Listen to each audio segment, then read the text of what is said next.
अस्सलाम वालेकुम, आप देख रहे हैं इनसाइड पाकिस्तान। मैं हूं मोहम्मद जफ़ीर। कराची को हक दो, जमात इस्लामी की रैली, दुरुस्त मरदमशुमारी और कोटा सिस्टम का खात्मा होना चाहिए, जमात इस्लामी का मुतालबा। पीडीएम इत्तेहाद टूट फूट का शिकार, लेकिन दूसरी तरफ पाकिस्तान पीपल्स पार्टी ने जो किया वो पार्लियामानी असूलों के ख़िलाफ़ है, शायद हकान अब्बासी कहते हैं। और उन्होंने साथ ही साथ पाकिस्तान पीपल्स पार्टी को अपोजिशन लीडर सेनेट में मुंतखब होने पे मुबारकबाद भी पेश की। पाकिस्तान पीपल्स पार्टी पंजाब में इन हाउस तब्दीली लाने का दावा कर रही है और ये कह रही है कि ईद के फौरी बाद पंजाब में तब्दीली आएगी। दूसरी तरफ हफीज़ शेख को हटाने का फ़ैसला किया गया है और हमाद हज़र उनकी जगह आएंगे। और ये क्या आईएमएफ की प्लानिंग थी या जो अपोजिशन का दबाव था या सेनेट में हारने की वजह बनी, इस पर भी बात करेंगे। और साथ ही साथ एहसन इकबाल कहते हैं कि पाकिस्तान की माली खुद मुख्तारी का सौदा हरगिज़ नहीं होने देंगे। और मुस्लिम लीग नून और JUIF ने बड़ा फ़ैसला किया है और उन्होंने ये अब चूँकि जब पाकिस्तान पीपल्स पार्टी ने ये फ़ैसला किया था कि हम इस्तीफ़े नहीं देंगे, बज़ाहिर लग ये रहा था कि दूसरी पीडीएम की जो जमातें हैं वो इस्तीफ़ों की तरफ जाएंगी, लेकिन मौलाना फजल रहमान साहब और नवाज शरीफ साहब के दरमियान जो गुफ्तगू हुई उसके बाद फ़ैसला किया गया है कि पाकिस्तान पीपल्स पार्टी के बगैर हम असम्बलियों से इस्तीफ़े नहीं देंगे। अगर हम इस्तीफ़े देते हैं तो इससे हुकूमत मज़ीद मजबूत होगी। और साथ ही साथ कोरोना की जो तीसरी लहर वो है वो बहुत सख्त हो चुकी है। और उस लहर की वजह से लाहौर में, पंजाब के दिगर डिवीजन्स में और केपी में भी कोरोना के हवाले से SOPs में सख्ती कर दी गई है। लॉकडाउन भी, स्पॉट लॉकडाउन लगाए जा रहे हैं। इस वाले से सिंध भी अपनी पॉलिसियों पे रिव्यू कर रहा है। इन तमाम इश्यूज़ पे बात करेंगे। हमारे साथ स्टूडियो में मौजूद हैं जनाब मिर्ज़ा आलम बेग साहब, सीनियर तजियाकार हैं और ख़ास तौर पे कराची और पाकिस्तान की सियासत पे बड़ी गहरी नज़र रखते हैं। बहुत शुक्रिया बेग साहब, आपने बहुत प्रोग्राम में वक्त दिया। शुक्रिया। बेग साहब, कराची से आगाज़ करेंगे। कल की रैली आपने देखी, उसको ऑब्ज़र्व भी किया आपने। जमात इस्लामी रैलियाँ हों, जलसे हों, बहुत ही अच्छी रैलियाँ होती हैं, इसकी जलसे भी बड़े तगड़े होते हैं। क्या वजह है कि जमात इस्लामी समझ नहीं आया कि सेनेट में पाकिस्तान पीपल्स पार्टी की इत्तेहादी है, सिंध में और सिंध के दारुल हुकूमत कराची में वो रैली निकाल रही है और वो सिंध हुकूमत के ख़िलाफ़ रैली निकाल रही है। कन्फ्यूजन कहाँ है? जमात इस्लामी किससे मुतालबा कर रही है महंगाई का, किससे मुतालबा कर रही है कि कराची को हक दो? बहुत शुक्रिया ज़फ़ीर। देखिए, मैंने इससे पहले ही प्रोग्राम में कहा है कि अब सियासत जो है नज़रिया है, ज़रूरत बन गई है। और ये इसकी ज़िंदा मिसाल आपने देखा कि कभी सोच में भी नहीं था कि पाकिस्तान पीपल्स पार्टी और जमात एक प्लेटफॉर्म पे खड़े हो जाएंगे। ठीक है। और जिस तरह बल्कि चंद दिन कबल ही सिराजुल हक साहब के जो बयानात हैं वो भी आपके सामने हैं। सही। और उस वक्त उन्होंने खुद को गैर जानबदार रखने का फैसला भी किया था। लेकिन ऐसी क्या वजूहत आई कि उनको पीपल्स पार्टी को वोट देना पड़ा और उनका साथ देना पड़ा। ठीक है। और आज कराची में जिस तरह आपने बात की कि एक तरफ एहतजाज करते हैं कराची में सिंध हुकूमत के ख़िलाफ़, उनके खिलाफ बयानात देते हैं, उनसे मुतालबात करते हैं। तो मैंने आपको पहले भी कहा कि असल में ये सियासत का एक हिस्सा है ठीक है। कि इस वक्त जो सियासत है वो कहती कुछ है, करते कुछ हैं। सही। यही वजह है कि आज जमात इस्लामी की रैली बेशक अपनी जगह वो सही थी और उनके सही। मुतालबात जायज़ थे। लेकिन हमें सोचना चाहिए था कि जब आप सेनेट में उनको वोट देने जा रहे थे तो उस वक्त आपने क्या मामला तय किए थे। इसलिए देखें, सियासी जमातों के दरमियान जब कोई गुफ्तगू होती है उसके बाद कोई फैसले किए जाते हैं। ठीक है। तो मेरे ख्याल में उस वक्त वो बड़ी अहम घड़ी थी। या तो ये मैं समझता हूँ आने वाले वक्त में पाकिस्तान पीपल्स पार्टी ने मुत्तहदा कौमी मूवमेंट के हवाले से दिल बर्दाश्ता होकर, सही। ठीक है ना, उन्होंने क्या किया है कि इस वक्त उसकी जगह जमात इस्लामी को आगे लाने का फैसला कर लिया है। सही। लेकिन इसमें बिल्कुल अच्छी बात है, होना भी चाहिए पॉलिटिकली। जमात इस्लामी की जो सियासत है, जो उनका तर्ज सियासत है, उसको अगर हम देखें तो बड़ा यूनिक सा है, अच्छा करते हैं, बड़ी डिसिप्लिन जमात भी है। लेकिन वो गलतियाँ क्यों करती है? एक तरफ वो बहुत अच्छा चल रहे थे, जमात तहरीक इंसाफ से वो अलग हुए क्योंकि तहरीक इंसाफ डिलीवर नहीं कर रही थी। केपी में वो इत्तेहादी रहे, उसके बाद वो बाहर आ गए। अब वो जमात है जो जिस पे करप्शन के चार्जेस हैं, जिसके लिए मशहूर है कि बहुत बड़ी करप्ट जमात है, उसी की इत्तेहादी बन गई, तो जस्टिफिकेशन क्या? जमात इस्लामी कैसे जाएगी अपने वोटर्स के पास? देखें, मैंने आपको पहले भी कहा ना कि सियासत ज़रिए ज़रूरत। सही। इस वक्त जो सूरत हाल है, इस टाइम पूरे पाकिस्तान का सिनेरियो चेंज हो रहा है। सही। जिस तरह पीडीएम के मामलाते हैं वो आपके सामने हैं। ठीक है। इस वक्त जो इलाक़ और इतफाक़ात जो बन रहे हैं वो ख़त्म हो रहे हैं उन जगहों पर जहां आपने कभी सोचा भी नहीं था। कल तक जो पार्टियां हलीफ थी वह एक दूसरे की हरीफ बनती जा रही ठीक हैं। है। तो ऐसे में कहीं ना कहीं मैं समझता हूँ जमात इस्लामी ने इसको महसूस कर लिया है कि आने वाले वक्त में ना सिर्फ सूबे में बल्कि वफाक में पाकिस्तान पीपल्स पार्टी का वो मुकाम देख रही है सही। जिसकी उम्मीद उसके फॉलोअर्स नहीं कर सकते थे कि जनाब इस वक्त जमात इस्लामी जो है जाके पाकिस्तान पीपल्स पार्टी से इलाक कर हाँ, लेगी और सेनेट में वोट दे देगी। ठीक है। इस पे मज़ीद बात करते हैं। जमात इस्लामी से हमें जॉइन किया है जनाब नजीब अयूबी साहब ने, सीनियर रहनुमा हैं जमात के। और कराची के हवाले से अगर हम बात करें और कराची के इश्यूज़ पे भी हमें वो फ्रंट लाइन पे नज़र आते हैं। कल की रैली में भी हमने उनको देखा। बहुत शुक्रिया नजीब अयूबी साहब, आपने प्रोग्राम में वक्त दिया। कल की रैली, हमेशा आपके जलसे और रैलियाँ तगड़ी होती हैं। कल का भी अच्छा पावर शो था आपका, मुतालबात भी बिल्कुल जैनवन है।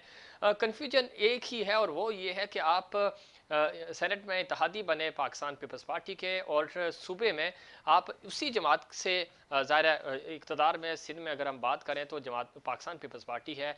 और अगर कराची को हक नहीं मिल रहे और मुसलसल 13 साल से हुकूमत पाकिस्तान पीपल्स पार्टी ही की है, तो फिर मुतालबा आपका किससे है, वफाक से है या सूबे से?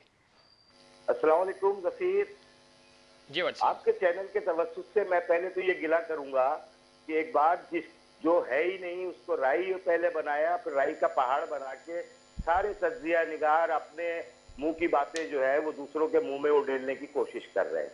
बात ये, अगर तो आपको पार्लिमानी रिवायात का नहीं पता तो मेरा ख्याल है मालूम कर लिया जाए। जी सबसे पहली बात जो मैं आपको बता रहा हूँ, जरा गौर से सुनिएगा कि जमात इस्लामी ने किसी को वोट नहीं दिया। सवाल तो बनता है पीटीआई से कि सेनेट के अंदर जो 16 सीटें इनकी बिकी हैं, 16 एमएनए जो यूसुफ रजा गिलानी साहब ने खरीदे और जिसके बाद उन तमाम एमएनए को मोहतरम वजीर आजम साहब जो इनके हैं, इन्होंने एनआरओ दे दिया और सबसे वोट ले अब कॉन्फिडेंस हासिल कर लिया। तो अपने ऊपर जो सवाल है उसका तो ये जवाब नहीं दे रहे। अब आइए पार्लिमानी रिवायत की बात। जमात इस्लामी ने सेनेट के इलेक्शन में अलहदा रहने का फैसला किया और उसूली तौर पे जो रिवायात हैं, रिवायात ये होती है कि अक्सरियती पार्टी के आदमी को जब अपोजिशन का एक चुनाव किया जाता है तो रियासत उसके अंदर अक्सरियती पार्टी को मौका मिलना चाहिए। तो जमात इस्लामी चूंकि पार्लियामेंट को समझती है, जमात इस्लामी की पार्लिमानी अक़दार मौजूद है, लिहाजा उसने ये नोटों की सियासत नहीं की है बाय द वे कि पीपल्स पार्टी के पास आप चले गए और आपने अपने उन एमएनएस को भी माफी दे दी। तो जमात इस्लामी ने कोई वोट नहीं दिया। जमात इस्लामी ने उस उसूली मौक़िफ़ को अपनाया है कि जिसकी अक्सरियत मौजूद है अपोजिशन में उसको आना चाहिए। लिहाजा अगर कोई साजिश की जा रही है, कोई ऐसा जमात इस्लामी पे मलबा गिराया जा रहा है, वो बेवुकत है। अब आ जाइए ये बात कि जमात इस्लामी वफाक के पास चली गई है मुतालबात करने, वजीर आला के पास क्यों नहीं गई? तो हाफिज नईमुर रहमान साहब ने रमजान के बाद अब खातिर जमा रखी है। ये सवाल अब वजीर आला से भी होंगे और वफाक से भी होंगे। लेकिन जहां तक सवालात की बात है, मुझे आप बताइए ना कि अब सबसे पहले तो मैं इस चैनल के तवज्जुह से कराची के शहरियों का शुक्रिया अदा करता हूं कि जिस बड़े पैमाने पे यूथ निकली है, जिस बड़े पैमाने पे अहले कराची निकले हैं और कराची के वो तमाम बुनियादी मसाइल जिसकी जिम्मेदार वफाक भी है, जिसकी जिम्मेदार सूबाई हुकूमत भी है। देखिए इनके तो मजे आ रहे हैं ना कि वफाक के अंदर ये इमरान खान साहब लोगों का चूस रहे हैं और सूबाई हुकूमत उनके साथ मिली हुई है। और इसी तरीके से एमक्यूएम ने हमेशा पावर पॉलिटिक्स के अंदर रहते हुए पैसे बनाने का गेम खेला है। अब आप बताइए ना कराची कहां नजर आया इसके अंदर? ये जितने नोटों का गेम हुआ है अरबों और खरबों का, इसमें कराची का तो कोई मुतालबा नहीं ठीक है नजीब अयूबी साहब, कराची के लिए तो कुछ नहीं मांगा गया। हाफिज नईमुर रहमान ने जिस तरीके से मोबिलाइज किया है, जिस तरीके से सामने लाके खड़ा किया है, वफाक के जवाब तो भाई इनको देना पड़ेगा। वजीर आला को भी जवाब देना पड़ेगा, वजीर आजम को भी जवाब दे। क्यों यहाँ का लड़का नौकरी पे नहीं लगता? क्यों सरकारी मुलाजमतों में लिखा होता है कि कराची अप्लाई ना करे? क्यों कोटा सिस्टम को वफाक ने जो है वो हमेशा के लिए बिल्कुल सही है हमारे अयूबी साहब कर दिया? नजीब अयूबी साहब आपकी बातें, मर्दमशुमारी को हमारे ऊपर मुसल्लत कर दिया, जाली मर्दमशुमारी कि 3 करोड़ को आप 1.5 करोड़ की नहीं एनएफसी अवार्ड के अंदर हमारा हिस्सा कहा जाए। इसी तरीके से कौमी और सूबाई असेंबली की सीटों में जो हमारी तादाद डबल हो जाती है उसको कम कर दिया जाए। नजीब अयूबी साहब, बिल्कुल आपकी बातें ठीक हैं, लेकिन आपने बहुत अच्छी बात की, हमने सुना आपको। हमारा ये प्लेटफॉर्म भी आप ही के लिए, हम ही आपको ये मौका भी दे रहे हैं कि आप बात करें कराची के शहरियों से, पाकिस्तान के शहरियों से। लेकिन मसला ये है कि आप जो रवायात, पार्लिमानी रवायात का तज़किरा कर रहे हैं, वो बिल्कुल असूली रवायात का हमें भी पता है। हम ये कह रहे हैं कि आपका जो असूल है वो ये था कि पाकिस्तान पीपल्स पार्टी करप्ट जमात है, आप उसके साथ नहीं खड़े होंगे। हमने ये देखा कि सिंध में आपका एक एमपीए है और वो भी, उसको भी फेवर मिल रही होती है पाकिस्तान पीपल्स पार्टी से, तो आप वहाँ उसका फ़ायदा उठा रहे होते हैं। अच्छी बात है, हम इस चीज़ को भी वो करते हैं कि वसी तर मफाद में चलो किसी वजह से लियारी के वो एरियाज़ जहाँ से अब्दुल रशीद साहब जीत कर आए, किसी वजह से ही सही, कम अज़ कम एक गली ही साफ़ हो जाए। सिंध हुकूमत चलो पूरे सिंध में काम नहीं कर रही, वहाँ कर ले। आपने कहा हमने असूली तौर पे, चूँकि सेनेट में अक्सरियत अपोजिशन में पाकिस्तान पीपल्स पार्टी की थी, हमने उसके साथ खड़े हुए, ये असूल भी आपका मान लिया। तो फिर आप जो दर्स हमें देते हैं ना पाकिस्तान के शहरियों को, वो दर्स फिर ना देना, आप ये भी वहाँ पे भी कहें कि हम असूली तौर पे जमात पाकिस्तान पीपल्स पार्टी को करप्ट नहीं समझते चूँकि वो अक्सरियत में है। तो जब आप ये स्लोगन बुलंद करते हैं तो हमें कन्फ्यूजन वहाँ होती है, आपके शहरियों को भी, आपके वोटर्स को भी। और यही वो वजह है जो आम बीइंग अ जर्नलिस्ट हमें ये महसूस होता है कि जब आप इक़्तिदार के लिए, वोट के लिए जाते हैं तो फिर आपको वो वोट नहीं मिलते। लोग आपके मुतालबात से, आपके स्लोगन से इत्तफाक करते हैं, लेकिन जब वोट की बारी आती है तो फिर आपको वोट नहीं पड़ता। वो यही पॉलिसी है जो आज आप अपना रहे हैं। मैं कोई बात करूं? जी जी, आप करें। अगर आपकी गुफ्तगू खत्म हो गई है तो मैं कोई बात करूं? नहीं, आप मुझे बताइए, सेनेट में ये डिप्टी का इलेक्शन हुआ कब है? क्या इलेक्शन नाम की कोई चीज हुई है? क्या आपने देखा कि सेनेट की रोलिंग के अंदर ये बात आई है कि इलेक्शन हुआ है? आप बताइए, आपकी क्या मालूमात सुने है? ना नजीब अयूबी साहब, सिराजुल हक साहब उनके साथ खड़े होकर प्रेस कॉन्फ्रेंस नहीं की। सबको पता है ना सर क्या मेरी बात सुनिए, आरिफ अलवी भी हमारे दायरे नूरियत में आए हैं, हमारे पास पीपल्स पार्टी भी आई है, हमारे पास बिलावल साहब भी आए हैं। तो क्या सियासत के अंदर किसी को अपने घर नहीं आने दिया जाता? बिल्कुल आने दिया जाता है, रास्ते खुले रखे जाते हैं जनाब। सर बिल्कुल रखे जाते हैं। के साथ मिलकर पीटीआई के एमएनए खरीद रहे थे और दोनों पार्टियों के एमएनए एक दूसरे को सपोर्ट कर रहे थे, वो सवाल तो आपने नहीं किया इतने तमतड़ाक के साथ। आप ये बताइए कि वो तो हम उनसे करेंगे ना, आपसे बनता नहीं है ना वो सवाल। नहीं, सवाल कैसे नहीं बनता जब आपसे नहीं बनता ना, आपने तो ना खरीदे ना दिए। आपसे जो सवाल है हम वो करेंगे ना नजीब साहब। आप पूछिए ना उनसे कि जो 16 एमएनए बिके हैं, आप पूछिए, उनके तो नाम आ गए ना भाई। अरे पूछा है उनसे, उनपे तो 10 प्रोग्राम किए हमने नजीब साहब। ने वोट डिप्टी का जब इलेक्शन हुआ ही नहीं, जमात इस्लामी ने सिर्फ पार्लिमानी इक़्तिदार, अगर तो पीटीआई की अक्सरियत होती, अगर तो नून लीग की अक्सरियत होती तो जमात इस्लामी वही काम करती। जमात इस्लामी ने तो पार्लियामेंट का पास रखा है। जो लोग पार्लियामेंट को नहीं जानते, अच्छा सिंध में सुने ना, सिंध में नजीब अयूबी साहब, अच्छा हुआ खुद आ गए आप इस पे। नजीब अयूबी साहब, सिंध में तो आपकी अक्सरियत अपोजिशन में जमात पाकिस्तान तहरीक इंसाफ किया था, आप तहरीक इंसाफ के साथ क्यों नहीं बैठते फिर? हमारा एक एमपीए है। जी तो बैठे ना उनके साथ। मैं उसी की बात कर रहा हूं, हमारा एक एमपीए है और उसे एक एमपीए ने हर उस इश्यू के ऊपर हिमायत या मुखालिफत, जो कराची के राइट्स का मामला है, उस पर सबके साथ की है। मिसाल के तौर पे हमने पीपल्स पार्टी को वोट नहीं दिया सिंध के अंदर, तब तो ये सवाल आपने नहीं किया। पीपल्स पार्टी की किसी वोटिंग में हमने हिस्सा नहीं लिया। लेकिन मेरे भाई, कराची के लिए अब ये सियासी ड्रामेबाजी खत्म करनी होगी। ये फ्यूचर टेंस की बात जो करते हैं ना, इस तारीख को फला कर देंगे, उस तारीख को फला कर देंगे, इनसे जवाबदारी करने का वक्त है। इनसे पूछना चाहिए कि मर्दमशुमारी में आपके पास क्या राइट था कि आपने 3 करोड़ को 1.5 करोड़ करके फॉरएवर कर दिया। तो सर उसमें पाकिस्तान पीपल्स पार्टी का हाथ नहीं है, उसमें पाकिस्तान पीपल्स पार्टी का हाथ नहीं है क्या? ये तीनों पार्टियां मिलके कराची के हुकूक को रसब कर रही हैं, कोटा सिस्टम के नाम पे, मर्दमशुमारी के नाम पे। आज पूछे ना सिंध सेक्रेटेरिएट के अंदर कोई कराची का लड़का जॉब करता है?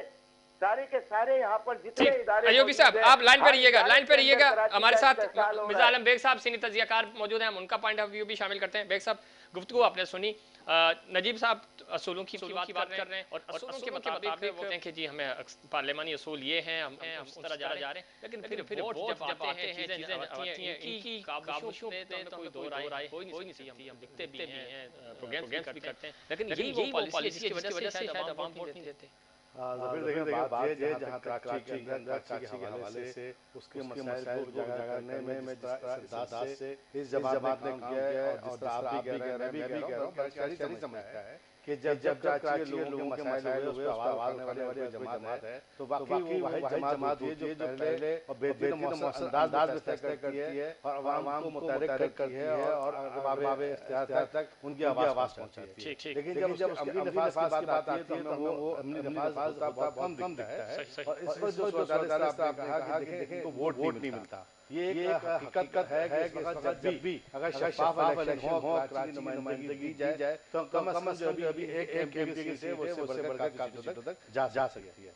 लेकिन बात आती है जिस आपने कहा कि इस वक्त तक ये कहते हैं पाकिस्तान पीपल्स पार्टी या दीगर जमातें करते हैं और आज आप खड़े होकर उनकी हाँ मिलाते हैं चले आपके बकौल के आपने वोट नहीं दिया, कम से कम उनको हौसला दिया कि आज उनके नाम के साथ नाम जोड़ा जाए। ये एक पार्लियामानी राइट हो सकती है, ये सियासी इखलास हो सकता है, लेकिन उनके जो फॉलोअर्स हैं मेरे ख्याल में मैं ये समझता हूँ कि खासतौर पर कराची के वो लोग जब देखते हैं कि आप दादागिरी कर रहे हैं और जिनसे बात करनी चाहिए उनको जख्म देने वाले आज आप उनके साथ ही खड़े हैं तो यकीनन सवाल बनता है कि फिर आपकी सब पर बात की जाए। ठीक नजीब अयूबी साहब आपने को सुनी बेग साहब वो भी कह रहे हैं आपके देखें हम कहेंगे आपके काम से किसी को खिलाफ नहीं है, आपके विजन से भी खिलाफ नहीं है, अपर लेवल पे जो एक आप फैसला करते हैं वो शायद डैमेज करता है आपके पूरे कॉज को। नजीब अयूबी साहब जनाब जी आपसे सवाल है। मैंने अपनी गुफ्तगू कर ली और ये आप जो गुफ्तगू है ये तमाम वो है कि जो एक खास कैंप से उड़ाई जा रही है। मैंने आपसे कहा कि जब पीडीएम पीपल्स पार्टी के साथ चलती है, जब सेनेट की सीटें एक दूसरे से मिलकर पीटीआई और पार्टी करती है तो वहां पर आपके सवाल जो भी बनते हो आपने जो भी उनसे पूछा हो अपने जर्ज के मुताबिक मुझे नहीं मालूम, लेकिन जब आप जमात पे ये कह रहे हैं मेरे भाई मेरा पार्टी का मौक़िफ़ ये है कि कराची राइट में कराची हुकूक की जद्दोजहद में मुझे ये तीनों पावर पार्टियां कहां नजर आती हैं? आपको नजर आती है कि पीपल्स पार्टी कहां? देखिए हमें नहीं नजर आती, हमें आपकी जमात नजर आती है तो हम आपकी कैमरे में भी तारीफ करते हैं, बिहाइंड द कैमरा भी तारीफ करते हैं, लेकिन मसला ये होता है जी आपका सवाल सराखों पर, लेकिन मैंने अर्ज किया कि आज अगर हम गवर्नर हाउस गए हैं तो रमजान के बाद हमने वज़ीर से पूछना है कि ठीक है सवालात ये सवालात आपसे हैं तो खातिर जमात ये वज़ीर आला को भी नहीं छोड़ना है भाई। कराची के मामलात देखिए मैं कह रहा हूं ना फिर के लिए मैं यहां लड़के को एक लड़का दिखा दे। ठीक है अच्छा अयूबी साहब वक्त कम है मुझे बताइएगा बल्दियात में आ रहे हैं, आपके पास कोई नया सेटअप आ रहा है, इत्तेहाद होने जा रहा है एनपी पाकिस्तान पीपल्स पार्टी के साथ अपने इंतखाबी निशान के साथ तन्हा इलेक्शन लड़ेगी। ठीक ये सियासत जो पार्लियामेंट की है जिसमें नोट चलते हैं जिसमें लोग बिकते हैं जिसमें पार्टियों की पार्टियां जाती हैं, जमात इस्लामी तन्हा अपने निशान के साथ इलेक्शन लड़ेगी। ये हमारी पार्लियामेंट कमेटी का मजलिस शुरा का मुत्तफ़क़ फैसला है और एक कारकुन इस फैसले के ऊपर यकसू है। आज तक के लिए ये फैसला है। बहुत शुक्रिया नजीब भाई जी बहुत शुक्रिया नजीब भाई साहब, आप बता रहे थे कि कराची के हवाले से कराची के हकूक़ के लिए जमात इस्लामी किस तरह अपना किरदार अदा कर दिया है और इसमें कोई शक नहीं कराची की मरदमशुमारी की बात हो, नादरा के हवाले से लोगों के शिनाख्ती कार्ड्स का मसला हो, जमात इस्लामी पानी का इशू हो, जमात इस्लामी बढ़ चढ़ कर इस पर हिस्सा लेती है, आवाज़ उठाती है, कराची के शहरियों की आवाज़ बनती है, लेकिन जहाँ बड़ा फ़ैसला करना होता है वहाँ जमात इस्लामी गलत फ़ैसला करती है और वो गलत फ़ैसला इसको ले डूबता है। यही वो वजह है जो हम ऑन कैमरा भी ये बात करते हैं और ऑफ द रिकॉर्ड भी यही बात होती है।